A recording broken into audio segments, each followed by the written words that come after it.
Even during the difficult periods of the Roman occupation of Palestine, the Romans, for the most part, did not interfere with the internal structure of Jewish ethics.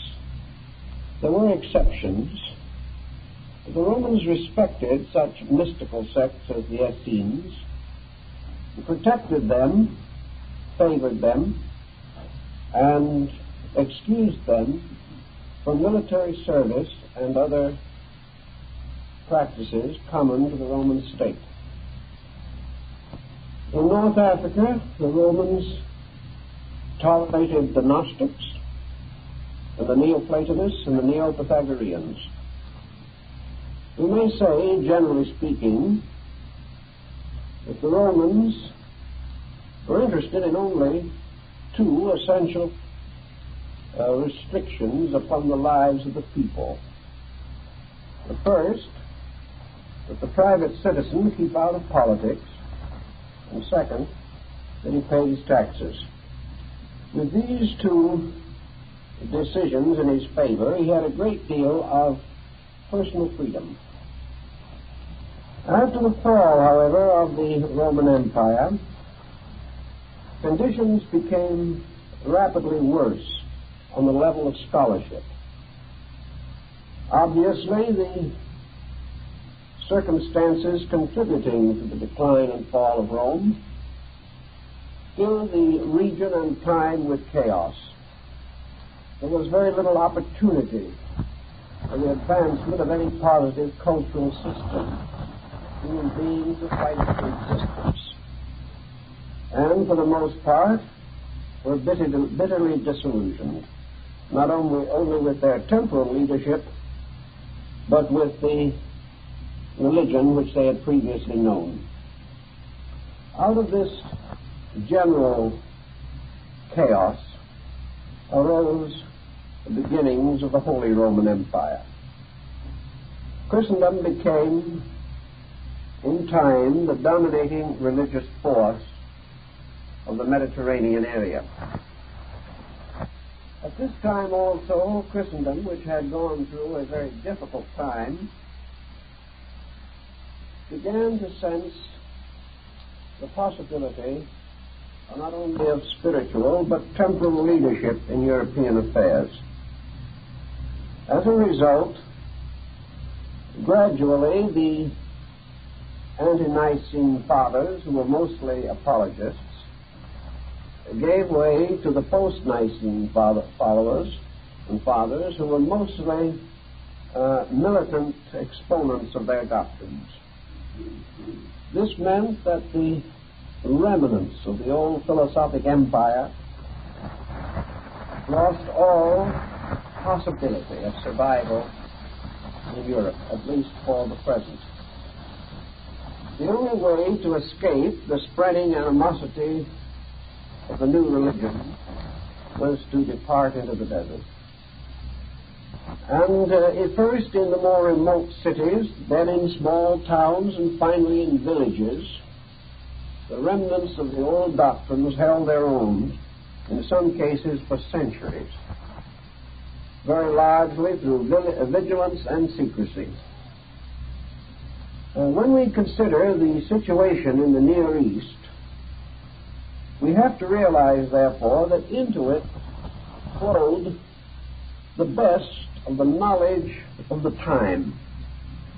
Here, the caliphs of Baghdad had a great interest in and tolerance for the learning that Europe was discarding. They welcomed the mathematicians and the post-Pythagoreans into their fraternity of learning. They also were quick to pick up the scientists that had been scattered by the changing climate in Europe. They had a great affinity for the poets, for literature, and for the old wisdom of the Greeks and the Egyptians and the Persians and many other peoples. Also into this same, at first we might call it a hodgepodge of factors, a number of Christian groups also took refuge. When the church began to get more temporal authority, it demanded conformity. And almost immediately it developed heretics. One of the earliest and most powerful of these heresies was the Nestorian. Another, almost equally positive and widespread, was the Manichaean. Both of these groups, essentially Christian in their point of view, certainly heavily influenced by the rising tide of Christian mysticism. Both of these groups were anathematized, cast out of Christendom, and forced to flee for existence. The Near East became the sanctuary, therefore, for Christian nonconformists as well as pagans. And the Christian nonconformists had quite a problem on their hands in many instances. They traveled very far to escape some form of intolerance. The Nestorians took refuge in China. It is also known that Jewish mystical sects were forced to flee.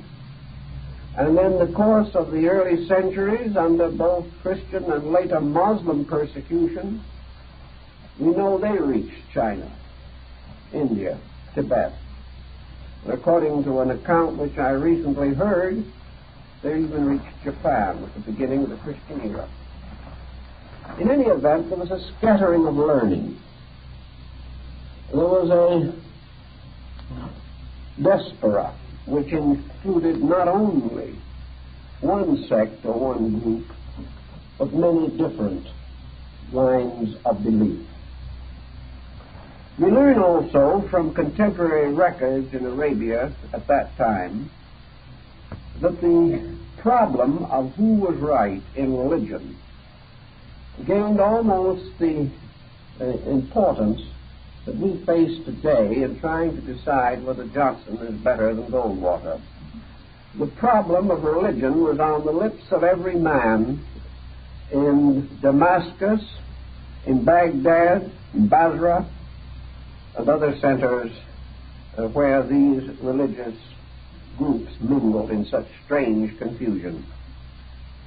Caravan drivers were talking about the Holy Trinity. Merchants were arguing about the Immaculate Conception. And individuals whom you might regard as little better than tradesmen were attempting the quadrature of the circle and the triangulation of the right angle, or the trisection of the right angle. Astronomy, mathematics, medicine, optics. These suddenly became the concerns and interests of common so-called proletarian groups. The Near East was aflame with inquiry, with intellectual curiosity on almost every conceivable subject. And always there were exiles, heretics, individuals who had escaped, maybe only with their lives, leaving all their worldly goods behind, who were willing to open schools on the steps of mosques or in some oasis in the desert and teach these hungry people all that they had brought with them from the lost culture of the Mediterranean. This was a very interesting time, a very important period in the structure of Near Eastern mystical tradition. Underneath practically every system that escaped into the desert, there were mystical factors. The Greek rites, the great ceremonial initiations of the Dionysian and Eleusinian rites were represented in the Near East. The deeper mysteries of Kabbalism found root there. Some of the best Kabbalists produced were among the Arabs. Alchemy found a footing. Magic, all kinds of seership, abstract speculations about the structure of the universe, astronomy, and all these phases of learning, anatomy, physiology, biology, medicine. were developing very rapidly among the Arabs and the Persians.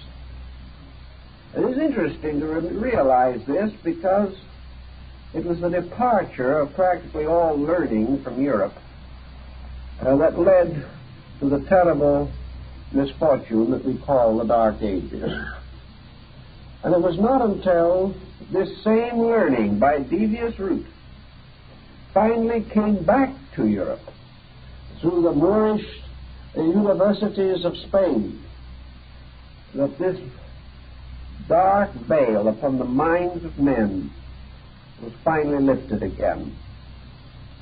Aristotle and Plato reached medieval Europe by way of Arabia, not by a direct descent through Greece and Rome.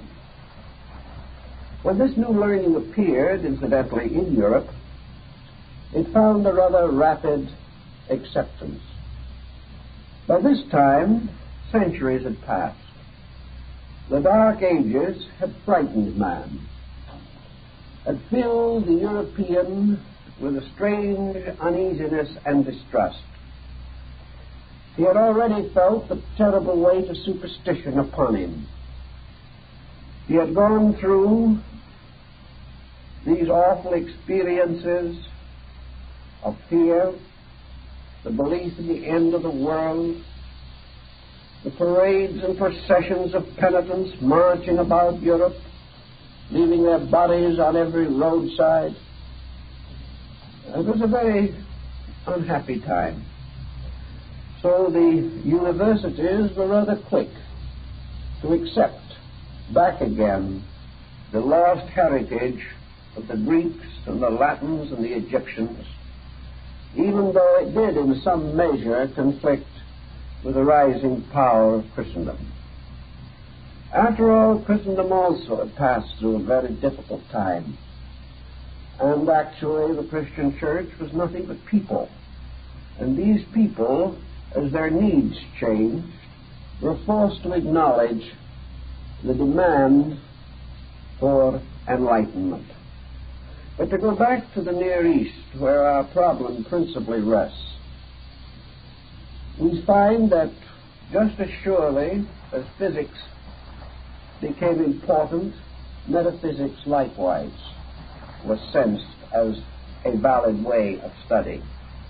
The Muslim, although rather conservative in his religious thinking, never built the powerful barriers against scientific and rational progress that some of the religions, unfortunately, built about them.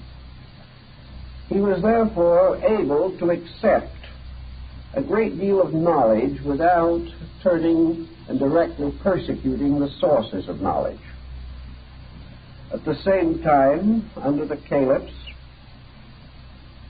the faith of Islam was developing a strong orthodoxy.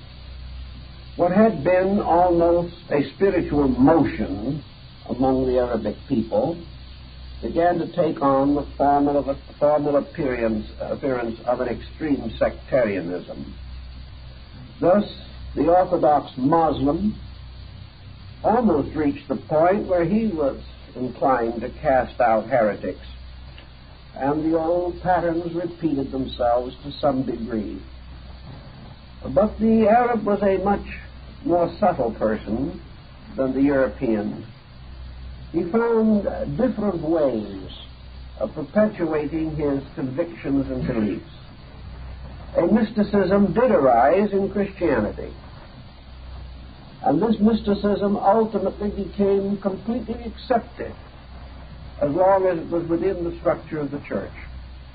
A mysticism also arose in Arabia, and this likewise was accepted as long as it was held within the boundaries of the Muslim law. Also, by nature of his peculiar emotionalism, the Near Easterner had a great love for the pomp and circumstance of mystical ritual and for the strange nocturnal assemblies of saints and sages. It was rather picturesque, and he was deeply affected by these traditions and these practices that had come to him from another region. By degrees, the best of Islam was associated with its mystical orders, and in these orders can be traced most of the religions of the time. For the Near East was also in the crossroads between Europe and Asia. The traffic from Europe to the Near East was far heavier than the traffic in the opposite direction. But in the relations of Islam to the Far East, there was a continuous two-way traffic. So finally, in this mysterious melting pot of metaphysics, the Near East, we find Mediterranean culture, Far Eastern culture, brought together to form one of the most interesting basic patterns that we know. There's probably no other group in the world that has had so many influences operating upon it, has accepted into its structure so many concepts derived from different sources as the dervishes and the Sufis of Islam. Here we find the Buddhist doctrines, the Hindu beliefs, the ancient Avestan concepts. We find everything from Siberian shamanism to North African Gnosticism. One of the interesting points, it seems, is that all of these different borrowings, when lumped and heaped together, should prove compatible. This, I think, the Arabs were rather quick to notice. They suddenly realized that while the outer bodies of sects were constantly warring, the deeper parts of the doctrines were in conformity. Each contributed something to the general advancement of man's insight. All nations, all peoples had ultimately come to the conclusion that man's search for truth must be a personal, internal experience. It is not possible for him to find the ultimates that he seeks in institutions of any kind. No matter how many study together, each man must walk the road to enlightenment alone. He may be encouraged, he may be helped, but in the end, he must explore with his own consciousness alone those mysteries which are necessary in order that he may answer the eternal questions that human beings have asked from the beginning. The Persian mystics and the Muslim saints, therefore, sensed very quickly the need for a kind of an invisible fraternity. They perhaps gained part of this very concept itself from some of the secret groups of the Near East that had preceded them, or the Mediterranean, especially perhaps the Pythagorean school, whose scattered adepts still had some kind of contact with each other. Out of all of this came a very loosely organized fraternity, a fraternity of persons, many of whom never actually met each other bodily, but were in some kind of internal communion. Part of the Sufi doctrine is extremely reminiscent of Taoism and Zen. It is a perpetuation without oral instruction. It was the belief that men had certain intuitive powers, that they could extend their consciousness to a union, that without speaking, men might commune with the saints, and the saints, though not visible, could bestow their benedictions and their instructions upon men.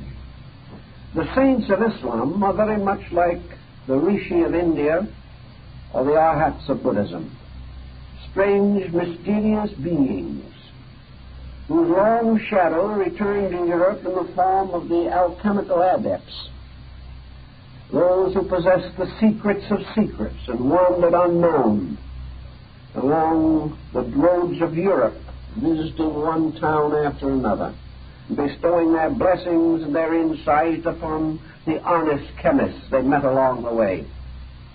Alchemy was flourishing, not only in Arabia, but in China and in India. All these old mystical psychological systems were operating in the vast area which we call the deserts of Arabia, Yemen, and the Nejd. The mere fact that Islam had achieved a certain orthodoxy only perhaps added to this mystical importance. Even in the Quran, and certainly in the apocryphal writings of Islam, there is much to suggest that Muhammad himself was not only a mystic, but was in communication with other mystics. That perhaps even he belonged to this elusive order of semi-human, semi-divine teachers who corresponded to the great Mahatma and yogis of India. So we have the gradual growth of an invisible empire. No one questioned its existence. No one perhaps quite knew where it was. Everyone believed in it and defended it, but could not swear that a member had ever been seen, or anything distinct or definite was actually known about these green-robed teachers who could materialize and dematerialize at will, like the mysterious alchemical adepts of Korea and China. But there was this belief in an invisible empire of the enlightened. To this empire belonged the great axis of the dervish order himself. It could never be seen by mortals except at the feast of Ramadan, when he was seated for a few moments upon the roof of the Kaaba at Mecca. All these legends and stories gained authority not so much through any physical relations between people as the result of these inner mystical transits.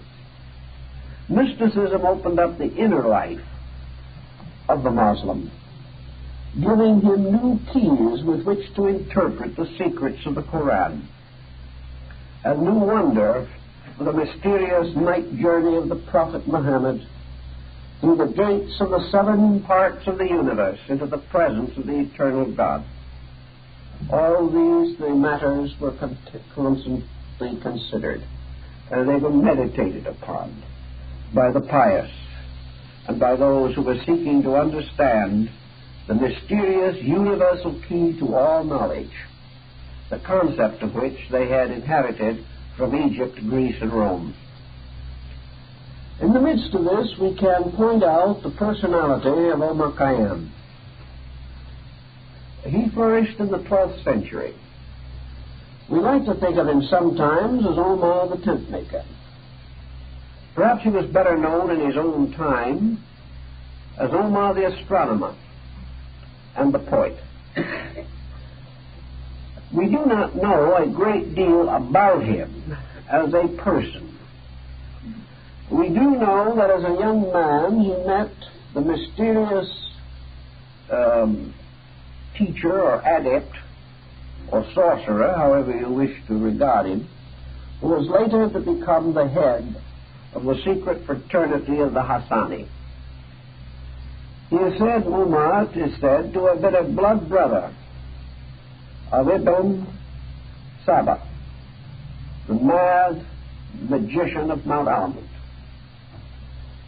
He is said to have studied the secret teachings of the Holy House of Cairo, where there was a university of magical arts, of mystical teachings and beliefs. Here disciples, seated on the marble pavement of a Muslim mosque, were reading Aristotle and Plato and studying the abstract musical theories of Pythagoras, all under the broad banner of Islam, and all dedicated to the advancement of the religion of the prophet. Omar left behind him a considerable mass of poetry. The part we are most familiar with is called the Rubaiyat. But the majority of those who have enjoyed it have actually never read the Rubáiyát of Omar Khayyám. They have read what has been somewhat facetiously referred to as the Rubáiyát of Edward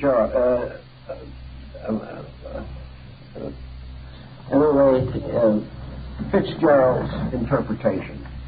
I got that one twisted around the tongue. But FitzGerald's Rubáiyát is really not the work at all. It is really only a paraphrasing of certain elements of the Rubáiyát. There is no verse in FitzGerald that agrees really with a single verse of Omar's poem. But altogether, FitzGerald captured the spirit of the poem. He perhaps did a better job than Omar, because he took the very soul of a very lengthy and overwritten original and reduced it to a rather compact form which conveys the strange pessimism of Omar, the strange mysticism which underlies all of his poems. FitzGerald also captures the mysterious structure of the quatrains, one of the most interesting and dramatic forms of poetic writing, peculiarly suitable to Sufi poetry. In bringing together the elements of Omar's philosophy, FitzGerald was also aware of the curious pessimism which really distinguishes the work. So we have to try to understand this pessimism a little better. About 50 or 75 years ago, the Rubáiyát became a very favorite book among English-speaking people. Through FitzGerald's translation, it fitted into the mood of a transition period in Western man's way of life. In the years around World War I, even as far as the beginning of the Depression, men in the West were very uncertain in their thinking. Materialism and materialistic science, industry, had undermined man's faith. And this undermining, this nostalgia about the difficulty in believing, sort of fitted in with the mood of Omar, and Omar fitted in to the mood of a disillusioned generation of Western peoples. For a time, the Rubáiyát was on almost everyone's library table. It was much discussed and almost constantly read. Everyone felt a little sad and weary after reading it, and this was considered almost a good sign. It had something to do with the disillusionment of the time. Because it was read very largely by individuals in an intellectual predicament, it is only natural that they should have approached it pessimistically and interpreted it negatively. A negative attitude in the reader would certainly justify assuming that Omar was a pretty badly disillusioned man. But let's study the general undercurrent of the poem more carefully. Perhaps some will say that Omar was a fatalist, which is more or less a Muslim characteristic. To the Muslim, there is an inevitable. Everything is predestined and foreordained. The individual marching along the road is going where it was intended that he should go long before he was born. The place where a man meets death was predestined. Even as late as the World War II period, Muslim troops were almost completely fatalistic. To them, they lived in a universe of unchangeable destinies. And some recording angel, some mysterious power in heaven, had their destiny in a book or on a scroll and from this writing there could be no escape. Omar seems to suggest this kind of thinking. Perhaps, however, what Omar is really thinking about is much the same that we find in the philosophy of Buddha. To Buddha, this world was a strangely pessimistic sphere. Yet out of Buddhism came a great idealistic philosophy. And the same happened essentially in Arabia. The pessimism of Omar, like the pessimism of Buddha, is based upon an insight into the differences between reality and the conditions of illusion in which we live. To Omar, this world and all that it contained was a kind of dreaming, a world in which nothing was very important and never could be. There was a revulsion in him against the materialism and rather sensuous background of Arabian life. He sensed the futility of everything. Buddha also sensed this universal futility, but in some way he was able to leave a more positive attitude among those who studied his work. Perhaps Omar did not wish to leave this positive attitude. He wished to point out that the existence that we know is an utter, complete, inevitable futility. He gathered some of this pessimism perhaps from the old Orthodox Jewish beliefs, some from the terrible fears that were raging through Christendom at that time.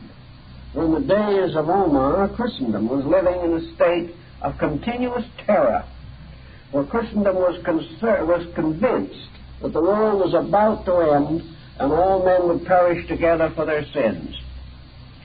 It was a time of sin and negation. It was everywhere in the air because men felt they deserved it. Perhaps this is again why we have strange moral doubts and uncertainties stirring in our consciousness today. There is an uneasiness in us, rooted essentially in the realization of our own shortcomings. If we carefully study Omar, however, we see that what he is actually telling us is that the procedures, the courses of life to which we have become addicted are meaningless. And with the true insight of the Sufi, who incidentally is paralleled in Europe by another group in the Christian world called the Ignorantine Friars, that all material knowledge is absolute vanity. This, of course, is an extreme point of view, but it arose in a time of extremes.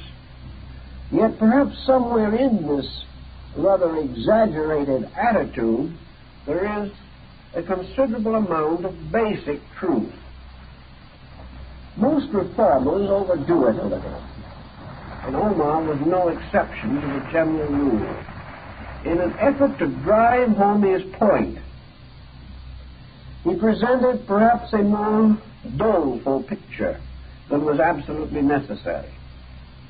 But it is not correct, even in studying the FitzGerald translation, to come to the conclusion that there is no relief or contrast in the Rubáiyát. It is not all negative.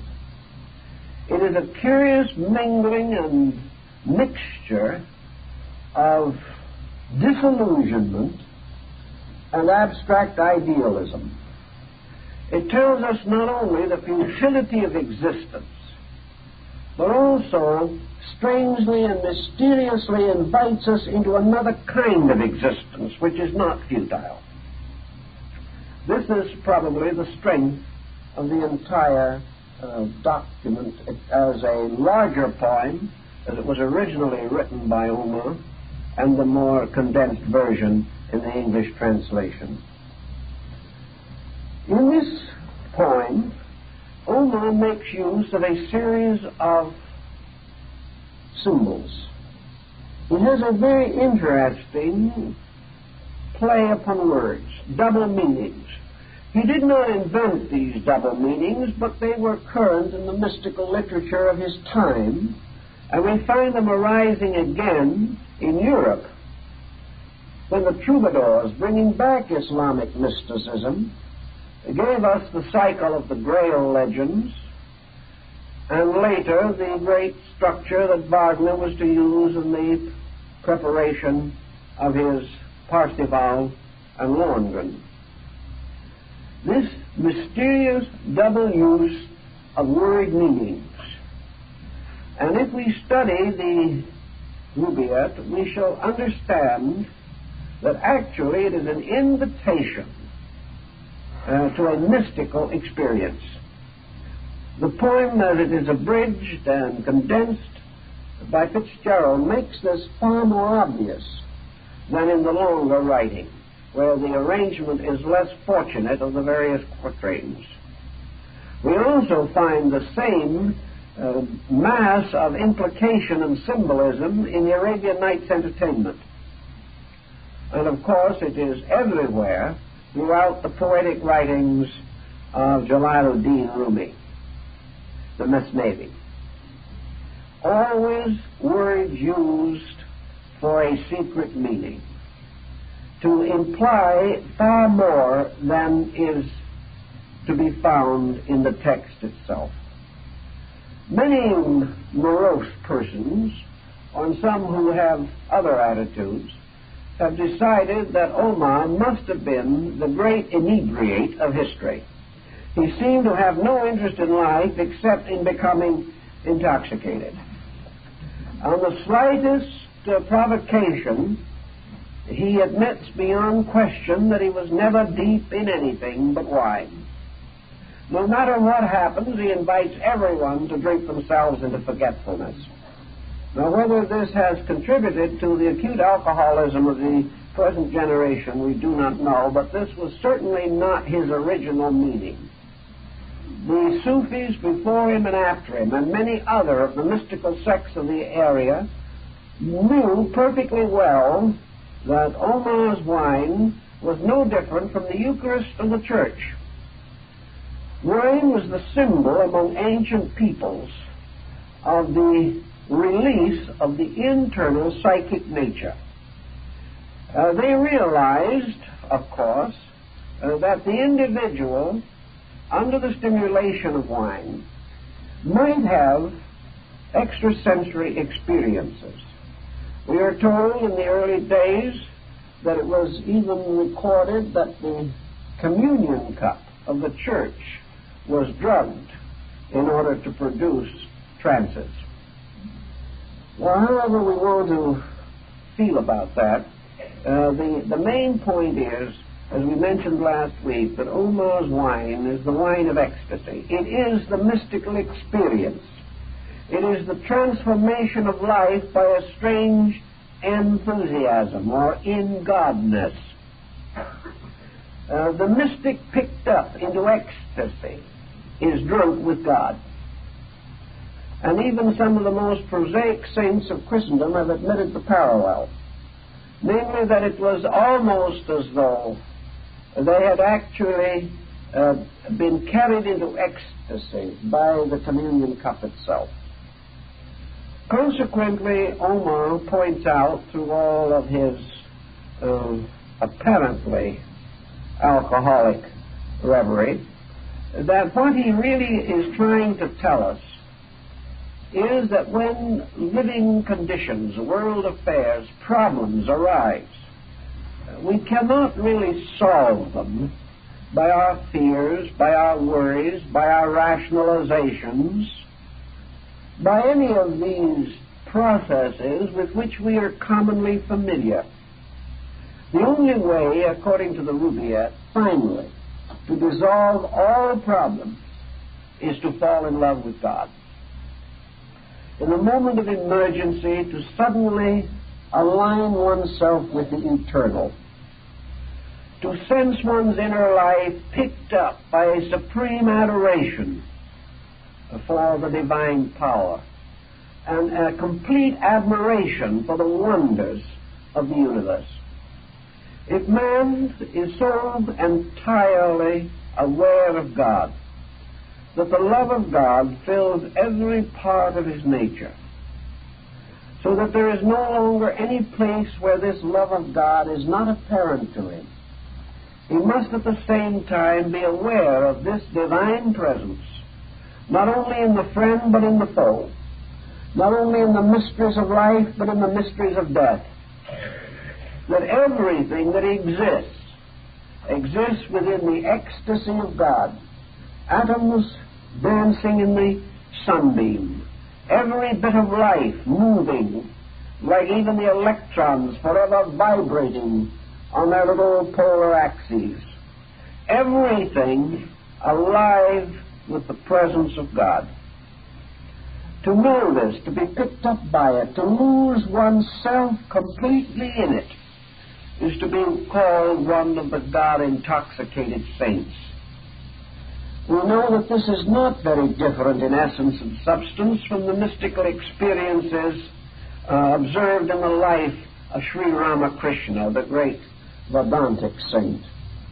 It is said that he passed into a state of ecstasy so easily that all of a sudden a great and beautiful expression came over his face and he lost consciousness in the tremendous internal experience of the immediate presence of the Divine Mother. This losing oneself, becoming completely powerless in the grasp of the infinite, this type of thing has always been close to the Eastern souls, whether it was the soul of Lao Tzu or Buddha or the Vedantic saints or Patanjali. Whoever wrote of these things in the East writes of this strange experience in which the individual suddenly ceases to have any ordinary function as we know it, suddenly loses himself in a condition in which he is utterly incapable of self-control because he is God-controlled. He has no longer any desire to be a self, to have his own attitudes or his own convictions. He wishes only to be that.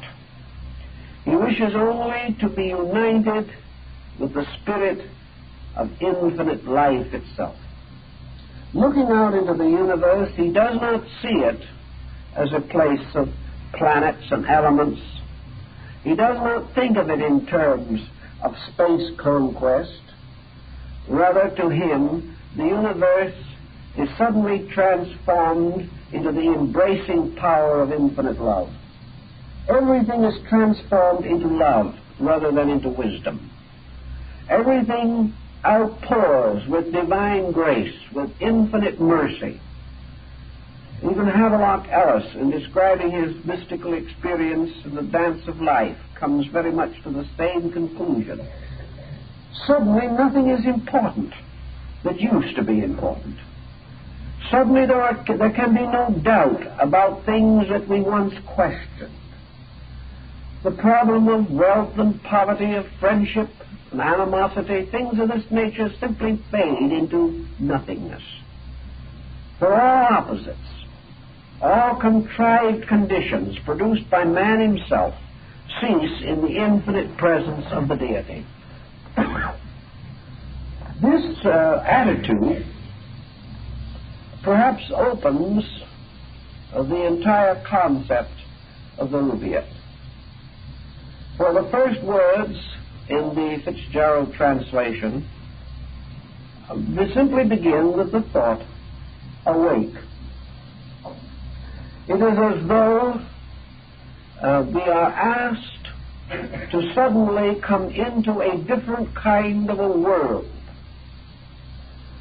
We are told that the sun has scattered into flight the stars before it on the plains of night. We are given the symbolism of dawn. And in this first great moment of dawn, the sun strikes the Sultan's palace with a shaft of light. The Sultan's palace, or turret, or tower, or mosque, always has the same meaning. It represents the human mind. It represents man. Man is the Sultan. His palace is his body. The dome of his palace or his minaret is always his mind. And therefore, in awaking, the coming of the spiritual dawn is when the light strikes the consciousness, the mind, that which is within the body, that which is the symbol of the Sultan's abode. The Sultan is self-will, the person, the ego, the false personality of Buddhism and Taoism. But this must be struck with light, and this light must come from the mystery of the sun. And everywhere in the religions of the world, the sun has come finally to be identified with the illuminator. It is always the symbol of spiritual light. And to the poets of Islam, the light of the sun became the proper symbol of man's becoming aware of the reality of things. It was the opening up of the darkened mind to the truth of eternal light. It was the rescuing of the person from his doubts, from his uncertainties, from his arguments, from his discords, from his jealousies, his antagonisms, his prejudices, all of which belong to the dark world.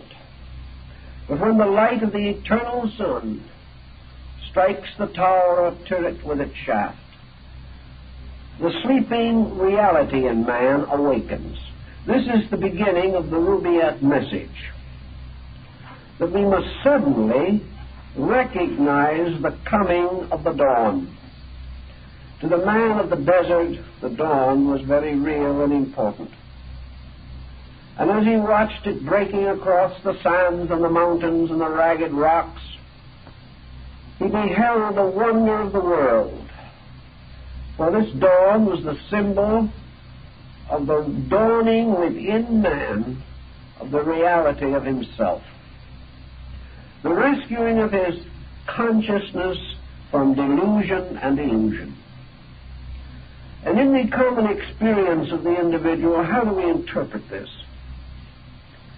I think all mystics are in common agreement. Bebe, the German mystic, refers to this enlightenment as a lightning flash. St. Paul, in the mysterious occurrence on the road to Damascus, the theophany, had no way of estimating why it happened. But all of the mystics have been in agreement that, unworthy as they are, and it is part of mysticism itself, part of the humility of goodness, that those who are truly good are most aware of their own imperfections. By some power, then, that perhaps may be likened to grace, but may perhaps still more be attributed simply to the inevitable eternal love of God for its creation, that there comes a time in the life of every person who has wandered in darkness, who has perhaps sought with what faculties he possessed, but not too effectively, for a better way of life. Sometime comes the dawn. Suddenly the inner world begins to lighten within the person. An experience occurs in him. And this experience transforms the universe from within himself. This is an essential concept of mysticism. Everything is changed because man's own point of view is changed. Nothing remains the same because man is no longer the same. And in the story of the Rubáiyát, we find the first suggestion of the true meaning, in that the reader is invited to be aware of the transcendental significance of the whole poem. It is assumed that he is challenged to awaken. And when he awakens, what happens? According to Hilma, whose degree of awakenedness we do not know, but who might have had considerable insight if we are to judge by his poems. Awaking produces two moods. One is the sudden realization of what is real, and the other is the sudden realization of what is unreal. We discover things that were so very important and very significant to us, and they no longer have any meaning at all. We learn the strange transitoriness of things. We realize how short is the span of human life, how melancholy it must be for those who have no light. We find, therefore, that everything that once held our attention and seemed real or purposeful suddenly becomes comparatively useless.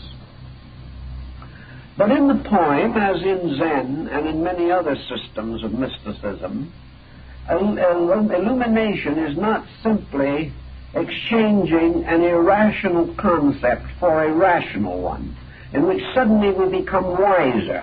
This is not the essential concept in mysticism as it was understood in the Near East. We therefore do not start out on a new kind of life with a new polarization. We do not take on the world again with greater insight and continue to struggle with all the old problems, simply approaching them a little more wisely. This was not the mystic point of view. This is the philosophical approach, and for many it is the best road, but this is not Omar's concept. To Omar, when the individual gives up the old way, there is nothing left except the beloved. There is no longer any real reason to do things any better than we did them before, because they have no meaning anyway. What difference does it make whether we please our neighbor or we do not please our neighbor, if both ourselves and our neighbor will vanish away? This does not mean that we should be indifferent of others, far from it. It does not mean, therefore, that we should settle down to a calculated indifference to the requirements of other people. What it really means is that whatever we do after we have once seen reality, we do it only for other people, inasmuch as our own internal adjustment no longer requires that we be understood, only that we understand. This is the beginning of the Bodhisattva doctrine of the Mahayana Buddhist. The Bodhisattva is simply the individual who by evolution has reached the point where the world is no longer meaningful to him. He stands at the threshold of the Parinibbana. He can go on to the infinite. But it is the obligation or vow of the Bodhisattva that he will not go on to the infinite rest as long as suffering remains in the world. So he turns back to help this suffering, not because the world can do anything for him or to him, but because there is so much that he can do for the world. He can never be captured again in any illusion. He can never be held fast in any false doctrine. But he is capable, through the quietude of inner insight, to make a certain contribution to the evolution of the universe around him. This again is the Sufi point of view. Once the illumination comes, man no longer needs the world, but it still may be that the world needs him. But whatever he does with the full realization that he is not captured, he is not involved, he is not entwined in this complicated situation. He serves only one principle, and that is the principle of infinite good itself. It is not necessary for him to make any further compromise in his own character. Thus he is in this world, but not of it. He wanders along the road, but he is far away. Even though, however, he be far away, he is always near. because he has become more and more like the love of God, which surpasseth understanding. Like the infinite insight which he has begun to experience in himself, he is becoming omniscient and omnipresent. He can be in many places, in many conditions at one time, simply because the love of God can be everywhere, always. It is hard to put these thoughts into concrete expression, simply because they are an internal state. As far as the world can tell, this person may not have greatly altered, except that inwardly there is a new insight, there is a new depth of consciousness which has not been apparent before. This new depth of consciousness is the thing that reveals the Muslim saint.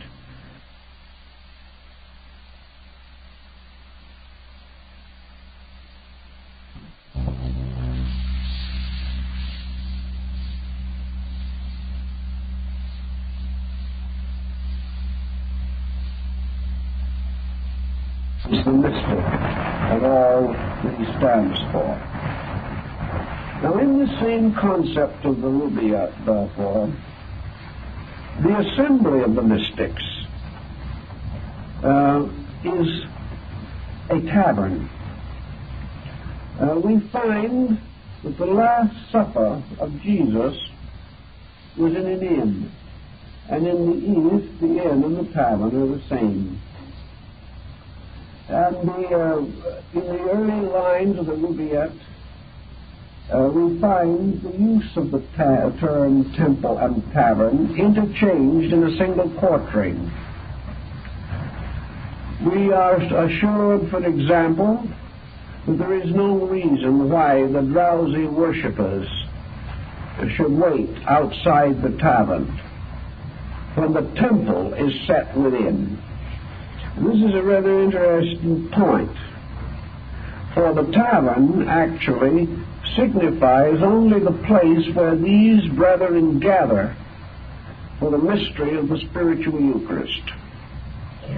The tavern is in larger terms, the world. For the world is the great temple. The world is the great place of experience. The world is where souls gather for a day. It is a rest house along the road of the infinite. It is part of this chain of caravanserai which link the deserts together. So to the Sufi, instead of referring to the temple, which would of course immediately expose their religious purpose, they could easily refer to their gathering place as the town tavern. But when you got to this tavern, it would be most likely a little mosque on the outside of this town, or perhaps only a prayer rug on the sand. The tavern was simply the gathering place of the mystics. It was like the strange arbor or rose garden of the Illuminists. The tavern, therefore, naturally carries into various other phases of the mysticism itself. Of course, in all the Rubáiyát and in practically all Near Eastern poetry, we find the romance of the rose.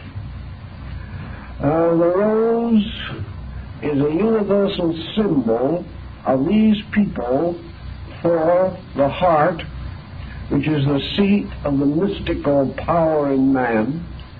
It is the symbol of the universal love principle of God. It plays the part in Western symbolism that the lotus does in Eastern religious lore. It is the emblem of the unfoldment of consciousness. And there is no doubt at all, even from the manifestos, that it was the mysterious rose of Damascus that later brought to Europe the concept of the rose of the rosy cross. The rose goes back to biblical symbolism also, and the two great mysteries of love and regeneration, as set forth in the story of the Rose of Sharon and the Lily of the Field. These were the two great symbols. The symbols of man's purification and unfoldment through love, and his resurrection through faith. Thus we still have the use of the Easter lily as the symbol of the fulfillment of the promise of resurrection. And resurrection to the Sufi was simply the release of the love of God in his own heart, by which God came into life again in him as an eternal power. In the Rubáiyát we also find the references to the rose. And by the symbolism, we know that the Muslims, in their orthodox poetry and in their orthodox symbolism, use the rose as a symbol of human love. Thus it would be especially appropriate that the mystics should use the same symbol, but should transform it from the mysterious rose of mortality that must die to the eternal immortal rose of Dante's Paradiso, upon the petals of which stood the great array of the hierarchs of heaven. So Dante's rose, the rose of the troubadour, the mysterious rose of Attis in the ancient Greek legend, the rose symbolized in the alchemical transformations, all these grow on a single stem.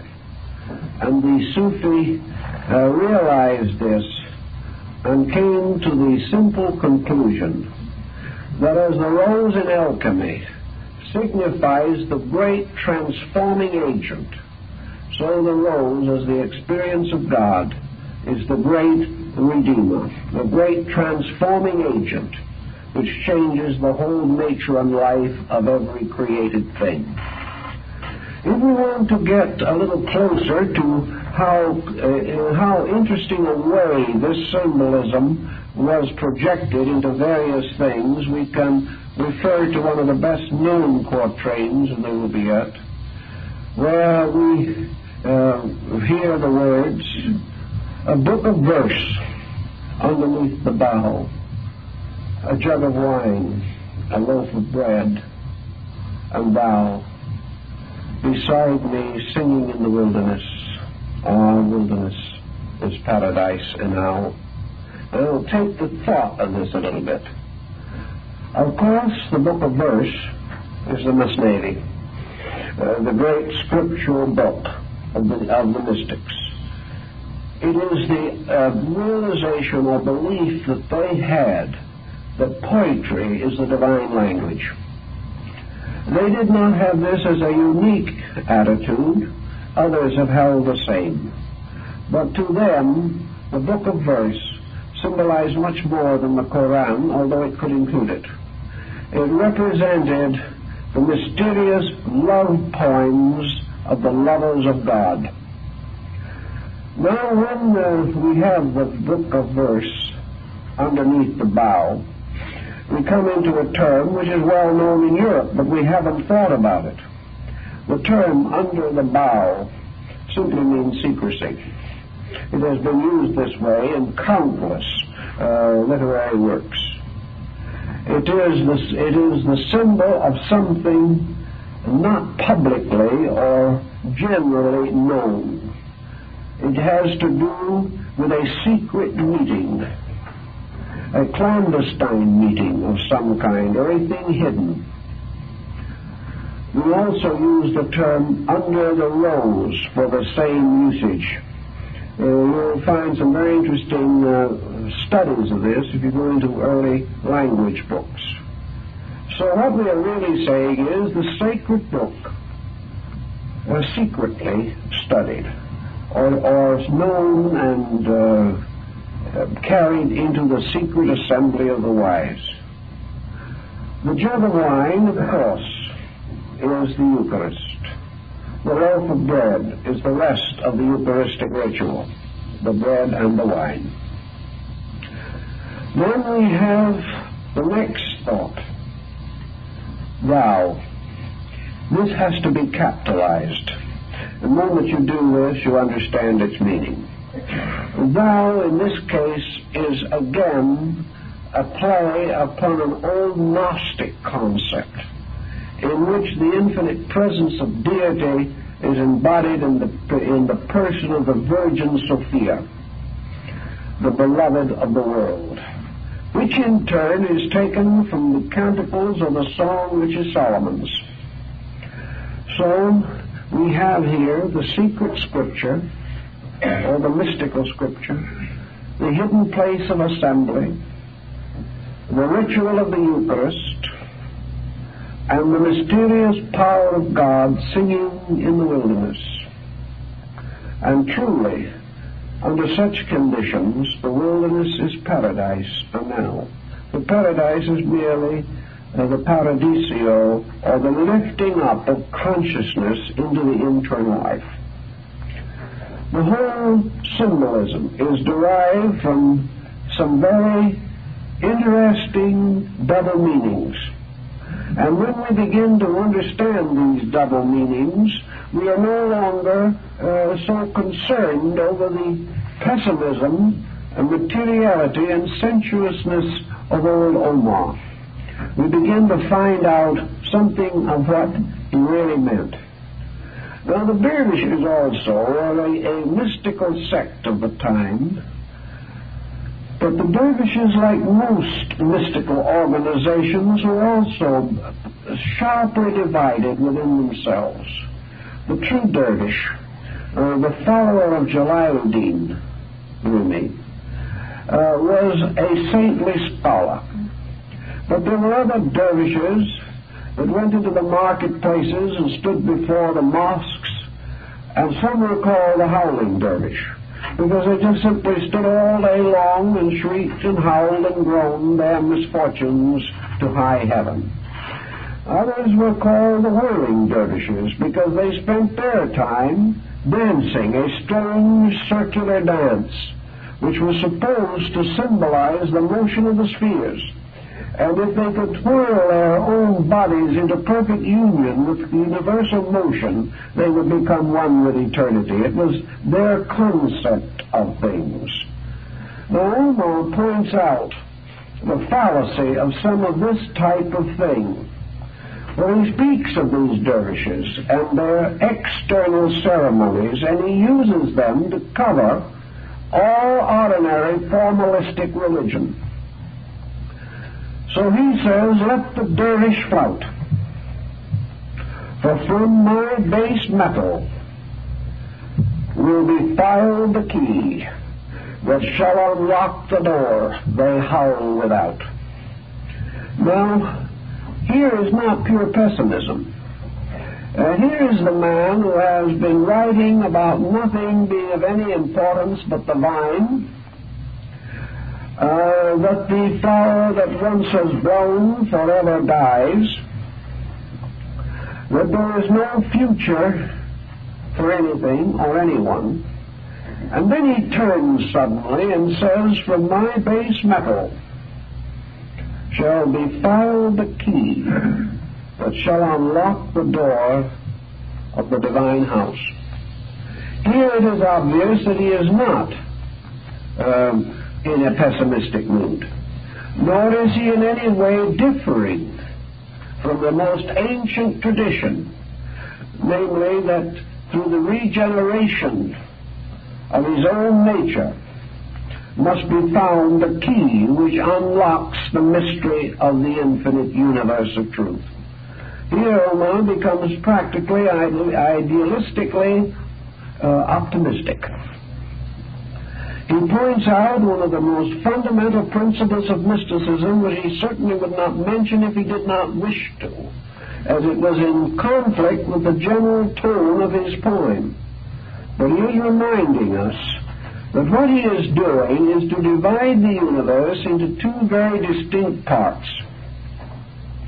That in one of these parts, the moving finger writes, and having writ moves on. Not all your piety nor wit can lure it back to cancel half a line. nor all your tears wash out one word of it. Here is Kismet. Here is the utter fatality of the great processes of law. Buddha pointed this out also. He pointed out that there was no escape from the great law of cause and effect except the Mahaparinirvana.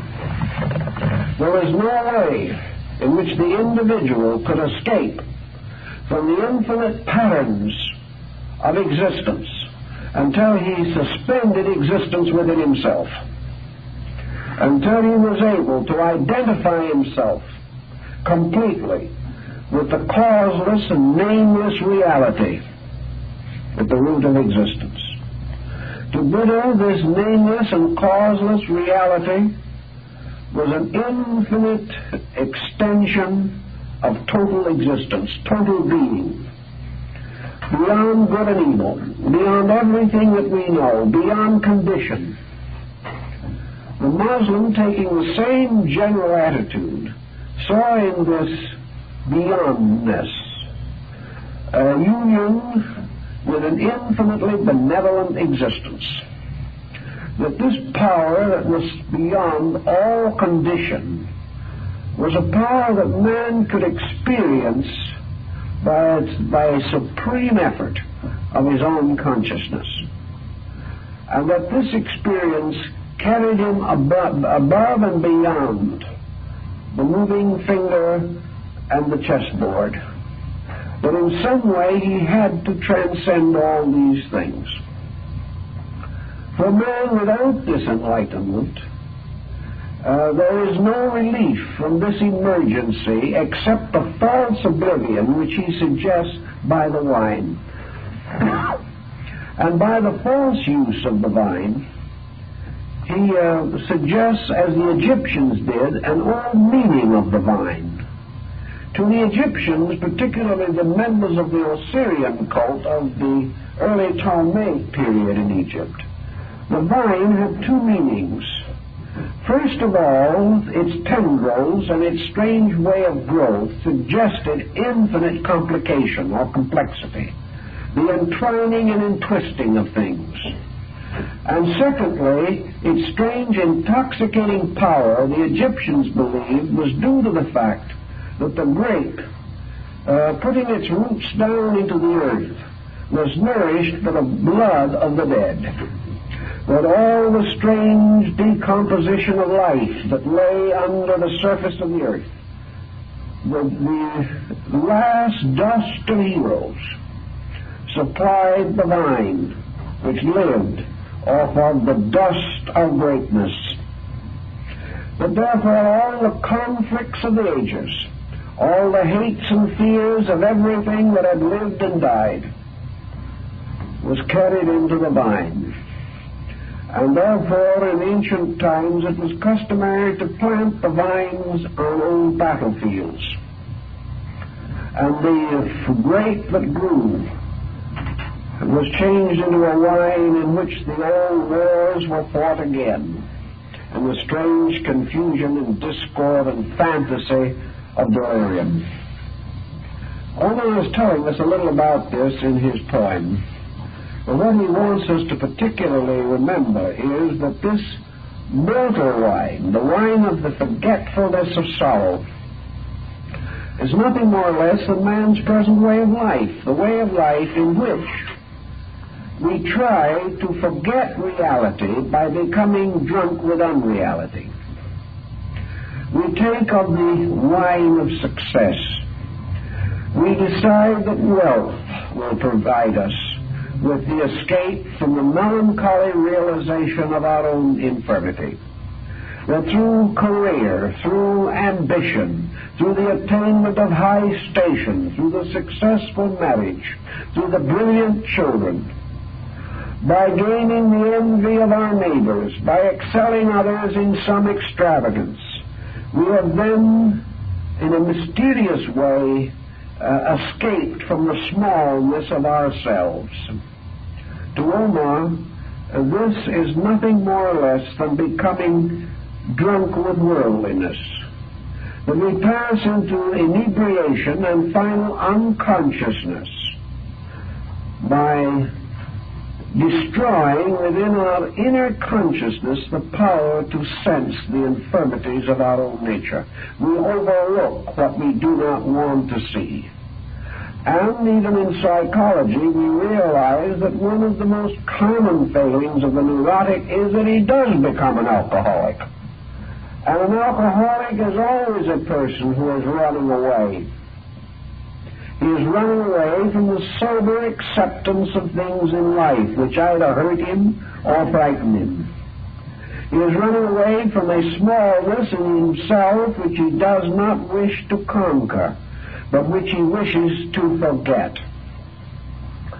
So the mortal wine, the wine of the earth, is a wine of forgetfulness. It is a wine which brought with it the bacchantic fury of the Greeks and the Dionysian orgies of the Romans. It was the complete concept of the individual attempting by the total gratification of his senses to forget that there is no actual gratification possible. But no matter how we avoid the implications, no matter how we struggle with the problems, the individual can never escape from the smallness of himself. He can never escape from the limitations imposed by nature upon his own existence unless he is able, by seeking within himself, to find the metal from which the key of his salvation shall be cut or made. So Omar divides this alcoholism, so to say, into two kinds. One which has to do with the wine of forgetfulness.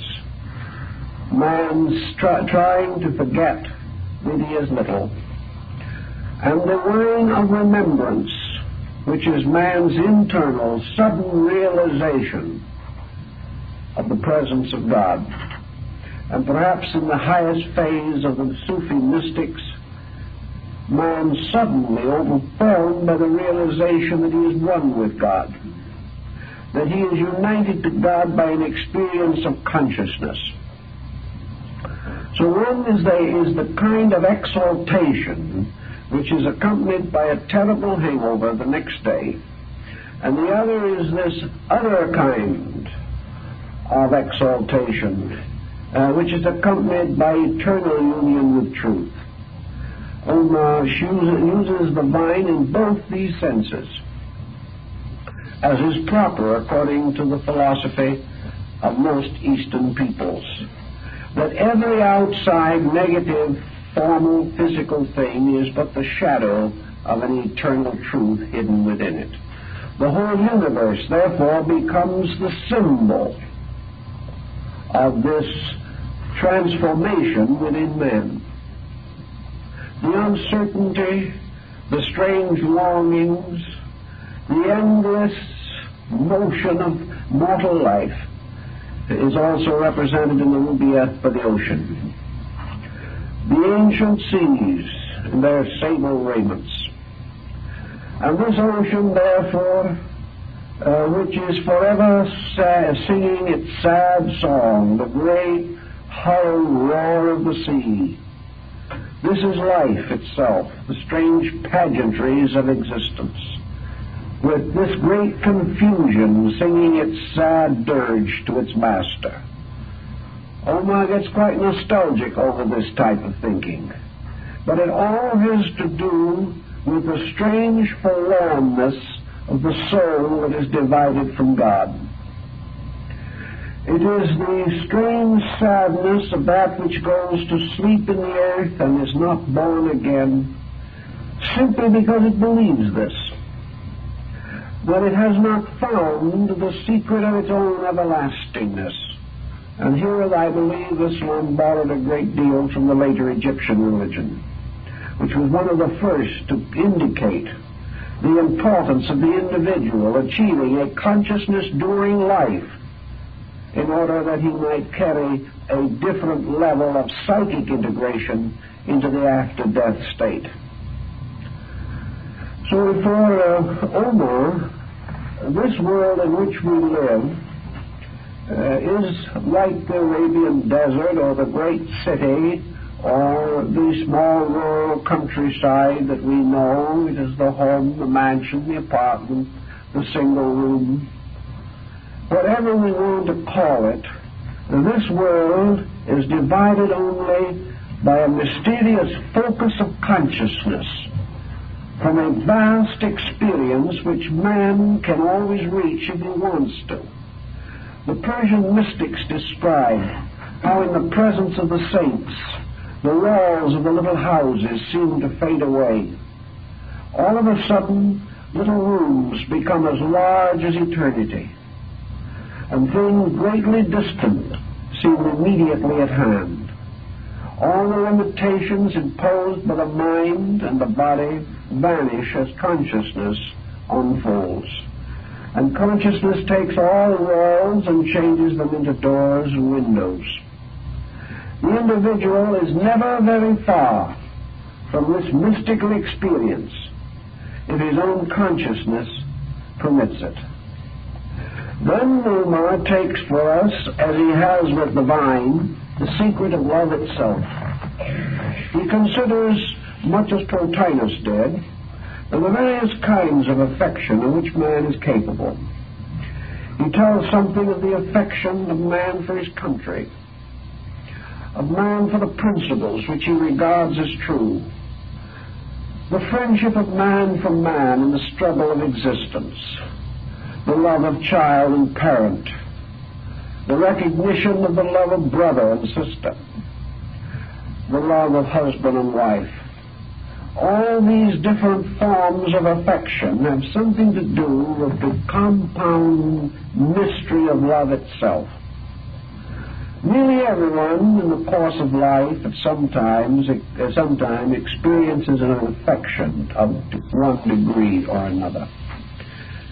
The more completely this affection dominates the individual, the more completely love is perfected in human life.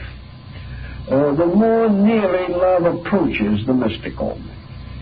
There is something that is the symbol, the outerness of the inner mystery of divine love in human affection. Thus, through the symbolism of human affection, the Sufi seeks to define divine affection. He points out the moods and circumstances in which human beings not only have their loves but their hates. He points out the willingness that we have to sacrifice under the spur of a great affection, perhaps even life itself, without hesitation for someone for whom we deeply care. This unselfish surrendering of self also finds itself again in the song which is Solomon's, where in the end Solomon, after passing through the three stages of his song, finally comes to the ultimate conclusion: I am my beloved's. The personal self has gradually been sublimated. The purpose of great affection, therefore, in the symbolism of the Sufi is that it is the shadow of divine love. It is man's ability to sense something of the infinite, just as the rising of the sun in the east at dawn makes it possible for man to sense something of universal light, not very much, but something. He can feel that light, as it rises in the world, must rise also in the spirit. He also knows that love, which can make weak, frightened people strangely strong and above fear, that this in some way is a reflection of a greater power. For some way, in the simple act of loving, man outgrows himself. He raises himself above himself. And the Sufi, thinking about this, realized that here perhaps was the strange language of lovers as represented in the mystical poetry of the Near East. Here everything is transformed, and out of the ordinary human attitudes are born those which have to do with the greaterness of universal realities. The idea, therefore, that it is possible for man to experience the perfect love of God and perfect love for God becomes the very essence of illumination. I think this also leads indirectly, perhaps, to the same end that you have in the Mahayana Buddhist teaching. Mahayana inserted between the mortal state of mind and the infinite of the Mahaparinirvana the mysterious western paradise of Amitabha. The Muslim mystic, and Muslimism in general, has this paradisial. It has Muhammad's paradise. It has the region to which those go who have kept the covenant and obeyed the law. Yet it must seem to these mystics, as it has seemed to some Western Christian mystics, that this idea that somewhere beyond the grave is a celestial city, foursquare, on a foundation of jewels, some way must have some other meaning than that which is literally suggested. It is very hard to assume today that the mysterious city of the book of Revelation should be regarded as a factual place somewhere in space. The Buddhist did not believe that his western paradise was a place. He recognized it as a condition of consciousness. The Christian mystic did the same thing with his ideas, and so did the Muslim mystic. So in the Muslim poetry and in the Muslim art, for that matter, and in literature and in fable and legend and in the 1001 Nights, the Muslim has the idea of a mysterious world, a world of infinite delights, a world of endless gardens, a world of music and song, a world of pleasure and freedom from all pain that we know here. This world is across a mysterious river that divides this region from that region which is beyond. The same river across which the Amidist is brought in safety by the mysterious ship of the doctrine. In the Muslim concept, therefore, the individual seeking within himself comes first to the radiant inner life, which might be called the region of the beloved. This, as we said last week, was the mysterious invisible garden of the inner self. There are three steps in the psychological unfoldment of man in these things. The first step is the mortal world as it is, a world ruled over by the inflexible rules of cause and effect. Man, by keeping these rules, by obeying, by following the Beatitudes and the Ten Commandments, finally comes in relation to a life of virtue. He feels that he has lived well, that he has lived beautifully, that he has lived nobly. He has earned certain rewards. And according to the old mystical tradition, this means that his own inner consciousness, what we would term his subconscious nature, his inner nature, where today all the demons and ghosts of the subconscious are said to reside, that in this inner life of himself, his inner temple, the sanctuary of his soul, his own good deeds build a beautiful region in which he can dwell. The invisible paradisio is therefore an inner life free from stress. It is a subconscious in which there is no pain, in which there is no doubt, there are no intensities causing us to be unhappy or unpleasant. That the individual sitting down quietly and moving into his own internal finds there peace and beauty, and finds constructive interests and high dedications and noble sentiments. For this person in this state, the ordinary emanations with which we find persons endowed are no longer active, because there is no inharmony within. There will be no harshness of speech. There will be no negative thoughts, no criticism, no condemnation of others. The individual, because his own inner life is right, will be like the mysterious Sir Galahad of the Grail cycle.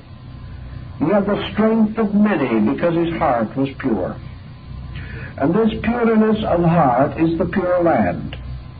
And the person who lives in it is also not only enjoying the achievements of inward integrity, but because he has these, he is living outwardly in harmony with the laws. The person who has found the beauty of Sukravati's golden shore is no longer setting up bad karma here by his action. He is not doing the things that will bring pain to others, and therefore must ultimately bring pain to himself. Living harmlessly in the light of truth, in the great radiance of Amitabha's blessed presence, the individual, having achieved the integration of his inner life, lives at peace with his God and at peace with all men. This is the middle ground. This is the paradiso. Here the individual goes into his inner garden, and instead of finding there fears and doubts and prejudices, he finds truly that he is in a garden filled with magnificent, if phantom, flowers.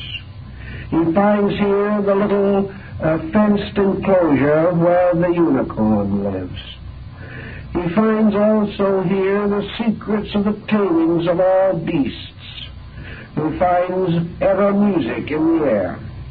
Nothing seems to grow old and nothing seems to die. Everything is beautiful in this mirage world of peace. It is a very pious person and has great dedication to devotional things. You may observe within this inner garden a little mosque or shrine, and here he will worship in the peace of his own inner life, for he has created this mosque or this shrine with his own insight. And because he has built it according to the law, the ancient holy ones in their green robes and their turbans coiled for the pilgrimage to Mecca will meet him there, and they will converse in the quietness of the garden. This garden is almost another form of the Edenic idea. The garden that was man's before he fell into intellect, before he began the conspiring for worldliness which has dominated his efforts for ages. And to the mystic, in this garden he also comes to meet his beloved, whom he finds walking in the garden as a marvelous, radiant, symbolic figure. And like the troubadour, he composes songs to the beauty of his beloved. And to his beloved he offers his life and his worldly goods, anything that he has. He desires nothing but the presence of this object of his eternal desire. And so he lives loving God, finding in the action of selfless adoration perhaps the highest of all religious worship. But this is not the end.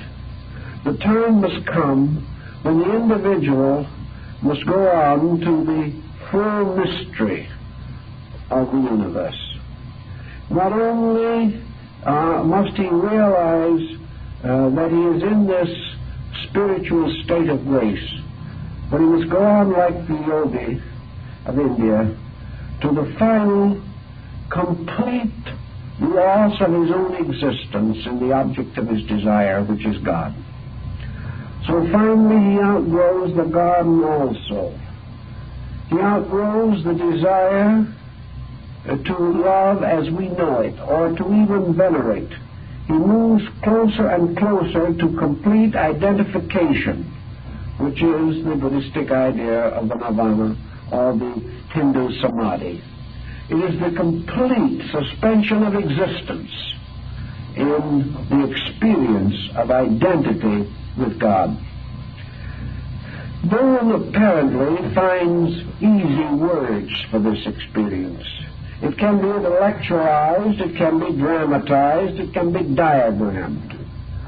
But the great mystics who have dared to make some expression of this final sense of yogic identity have all more or less come to the same general thinking. It is still the great love. It is still this strange, wonderful affection, but it is suddenly transformed back again to the beginning of life. It is the love of the small child. The mystic experiences again the strange, perhaps unreasonable love of the child for parent, a strange trust, a love that is not built upon experience which has already been strangely left behind, a love which is more that of a very small child going to sleep in its mother's arms. It is all absolute simplicity again. All the rationale of it, all the great mysteries of rounds and races, all these things have faded away. The individual senses the mysterious experience of this utter and complete security that comes from complete identification with the object of the world's desire, which is truth, love, reality, God. So in the great samadhi, emotion again passes through another sublimation. We see something of this sublimation even in the common affairs of people. Great emotions are apt to be intensely expressed, but in moments of great grief we are silent. In moments of great joy we may weep. In moments in which the very depths of ourselves is touched by some tremendous experience, in these moments we can only be as the Sufi is, completely silent. There is something that is simply beyond expression, that transcends any instrument by which we can interpret it. And this is what the Sufi is reaching out to try to define, try to understand. This absolute silence, which is the fullness of all feeling. This transcendence of the ability to express, but to instead be completely enfolded in the experience, absorbed in it, one with it. This, I think, corresponds to the Vedantic samadhi. In this, the beloved is no longer adored and worshipped. The individual no longer offers as the knight-errant dead to defend the blessed damosel in distress. There is no longer the chivalry, the giving up of life for another. There is more than this. There is the giving up of existence in God. The return of the individual to some kind of mysterious sleep in space, going to sleep forever in the arms of the beloved. And out of this sleep, the mystic may also perhaps have a gentle wonder in his soul. If he does, he never really puts it into words. It is only intimated between lines and in symbols. What happens at the end of sleep? Does the child awake again? Does it stir once more into some kind of an existence? Just as surely as sleep relieves man from the care of existence, sleep has another shore, a man comes forth again into some kind of an experience. Buddha does not deny this. The Muslim does not deny it. But he knows that, like Omar, he has attended or ascended through the 7 worlds and on the throne of Saturn sate. And many are not unraveled by the way, but not the master lot of human fate. What is beyond? What is that which transcends? What is it that the infinite love of God has determined for the creation which it loves? Does this creation return to sleep forever in the great rose of the divine heart? Does it wake again? Does it wake as part of God? Is it then actually God? Does it go to sleep as man and awake as divinity? Even the mystic, the Sufi, is not sure. He is not strong enough to answer this question. But I think in the mysterious teaching of it all, the Sufi assumes the possibility that there is a kind of consciousness which we might term God consciousness, which as mortals we know nothing about. To us, a consciousness must be a self-awareness of ourselves. And through this self-awareness, the awareness of other things. But supposing there is an entirely different way of being conscious, supposing returning to the source of all consciousness, which is the divine, would we suddenly discover that there are other dimensions of existence, that there may be something beyond consciousness that we know. Perhaps there is something that permeates everything. Perhaps this divine love that enfolds all the world is really some kind of a region, some kind of a level of existence which we can reach, and then our own love will mingle with that of the infinite. Perhaps there is a way or a time or a condition in space where man himself can actually experience infinite love and find in this experience infinite life turning back to him. Perhaps somewhere other things will seek man as man has sought God. It is very abstract and very difficult. We do not know. But somewhere in the entire Sufi mystery of things, the whole universe is transmuted or transformed into levels of love and insight. In order to start this mysterious journey, we must some way begin to substitute the simple fact of honest love for practically every other emotion that we use.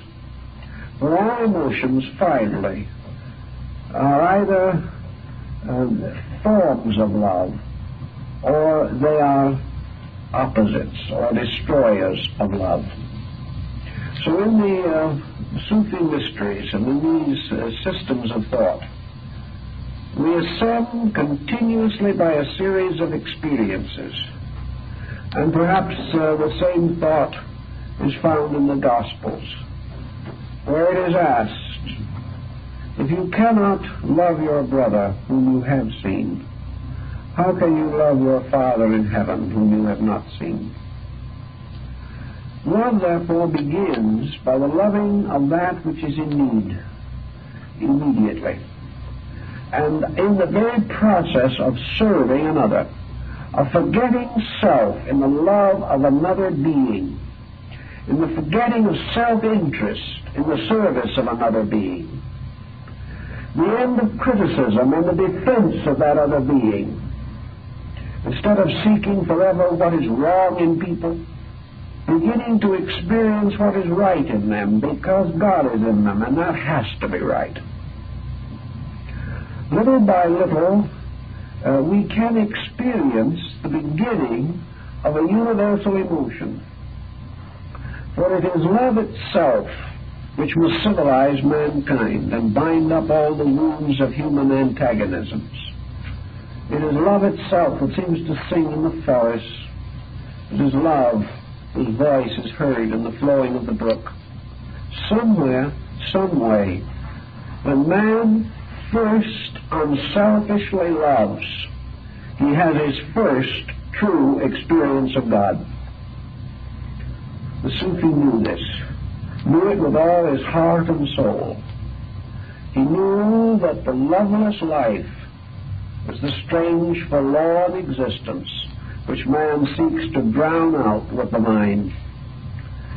The first experience of the willingness of the person to sacrifice his own opinions to preserve the faith of his fellow man, to put the good of another truly and honestly above his own, the happiness of another above his own. To do this because in his heart he has awakened the sense that it is far better, far more wonderful in the soul itself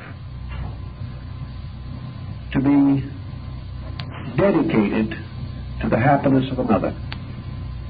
In this way, we experience a strange growth, a growth of sacrifice, which makes us strong, a growth of giving, which makes us like God. But Diogenes pointed out that the reason that men are men is because they must receive, and gods are gods because they always give. Out of this, we begin to see a universe in which the unfoldment of our own honorable affection becomes the great path of evolution. I think this is really the inner meaning, the great psychic significance of the Persian poets, and this is what, in substance, I have gained from the examination of Omar. That this is his double story, a story which, if you are wise, you can sense, but most of all, you will know what he means and understand what he is trying to tell you if in your heart you have loved. If you have loved, his words sing. If you have not loved, his words sigh with a strange, deep melancholy. Well, our time is up, so I guess that's all we do this evening.